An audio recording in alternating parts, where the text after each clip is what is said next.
What were some obstacles you had to overcome when becoming an artist? I think the main obstacle to overcome becoming an artist was the technical obstacle of having to learn to do it, having to learn to draw, having to learn to, in my case, sculpt. And so I had a lot of work learning to use tools and learning how to cut into the wood or the stone in such a way that you kind of revealed its aesthetic power. Was there any time you wanted to give up, like when you were studying art and stuff like that?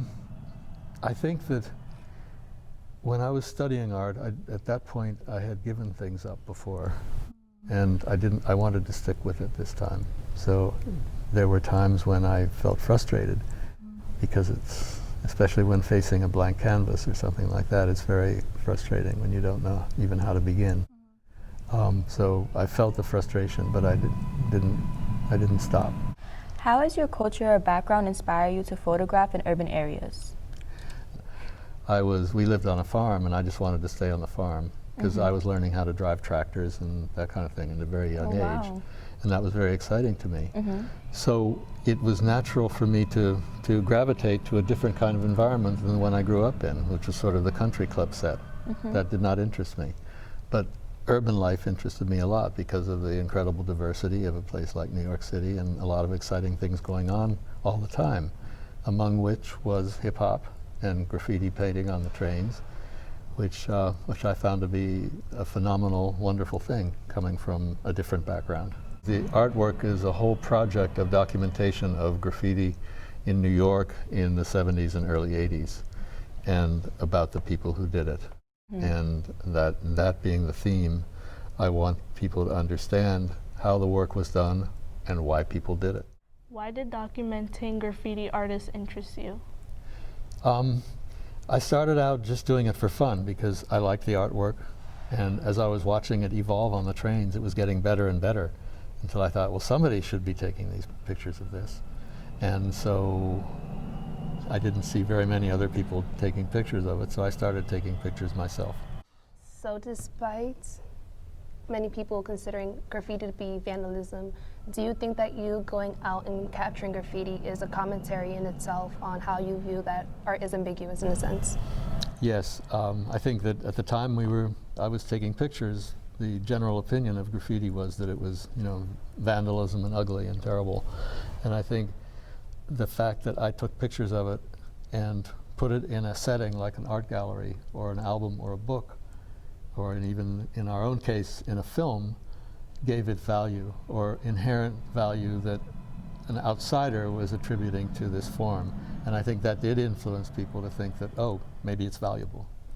So I was curious to know, advancing from photography to videography, what was the motivation behind producing the documentary Style Wars? I think the motivation behind the Style Wars movie was that I was really interested in the culture that had produced graffiti, and I wanted to see it documented. But the truth is that while that idea had been in my mind, the idea for this particular movie came from a friend of mine named Tony Silver, who was watching what I was doing with the still photography. And he said to me one day, he said, I think there's a film in this. Do you want to work with me on it? You can be my guide to this world, and then I'll shoot the film. Because I didn't know how to shoot film at that point. So that's basically how Style Wars came about. What is the biggest challenge that you have faced as an artist, and how did you overcome it?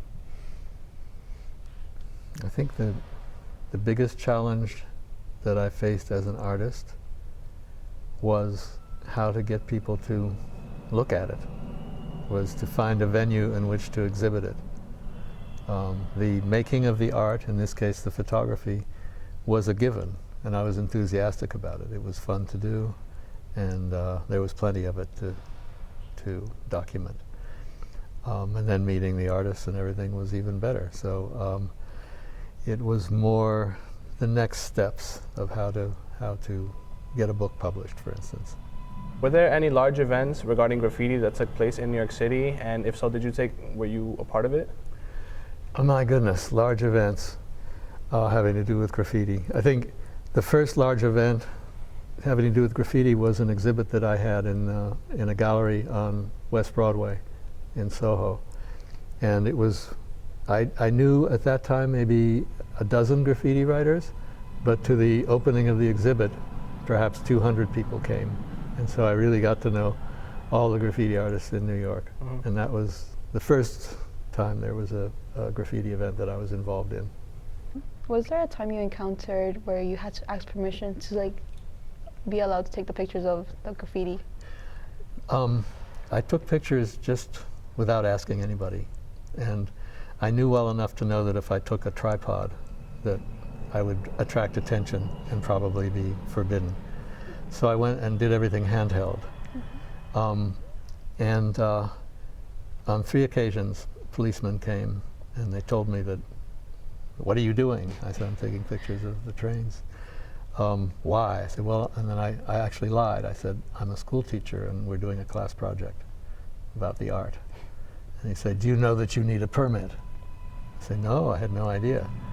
And they said, "Well, you have to have a permit in order to do this." I said, "Oh, okay, thank you for the information." And I did inform myself at the, MTA office. And they said, "Yeah, we'll give you a permit, but it's only good for 1 day." So that would have been, I would have spent all my time going back and forth to the office to get permission instead of, using the time to get the picture. So I didn't do that. And I was very lucky not to have the same cop see me twice. Were there any limitations when it came to angling the pictures, or I guess having locations with where all the trains were? My way of taking pictures did have some requirements like that, and my favorite station was Intervale Avenue in the Bronx, because it's high above the ground, and so there's no tall buildings behind it. And my method for taking pictures was in sections. If you'll notice on those pieces up there, about 5 pictures sometimes, and then I'd splice them together. So if it didn't have just sky in the background, you saw buildings repeat themselves 5 times, and I didn't like that look. So I always gravitated to the station with no buildings behind it. Were there any specific cameras that you used when taking these pictures? Yes, I had 2 cameras that I used. The first one I used was a Nicormat, and it was the Nikon's cheap model, and it had a manual advance. And so for the first year or so that I was doing this, I would manually advance it, and I only had the 20 seconds while the train was in the station and the people were getting on and off. So I had to take 5 shots of this car in sequence with a manual forwarding thing. And it meant I had to run 1, 2, 3, 4 times and do it before it left. Then I got another Nikon after that, which had a motor drive. And so I could just push the button and stand there and wait for the train to move. And so I did that, boom, boom, boom, boom, and then I would get the sequence. So which art style were you, well, besides the photos you've taken, which ones were you mostly gravitated to? Or which ones have you done besides the photos? I think my favorite medium was video and video documentary. I learned how to edit, and that increased my ability to say things and to have a voice. So I would say video editing. I mean, video art in general is the most important for me. How have your creative process changed over the years?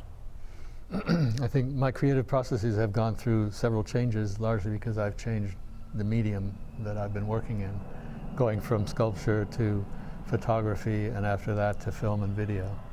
So just in those changes, they've changed to a great extent, and I've had to learn new techniques in each form, which took me a while. And since I started in midlife, I never really got there.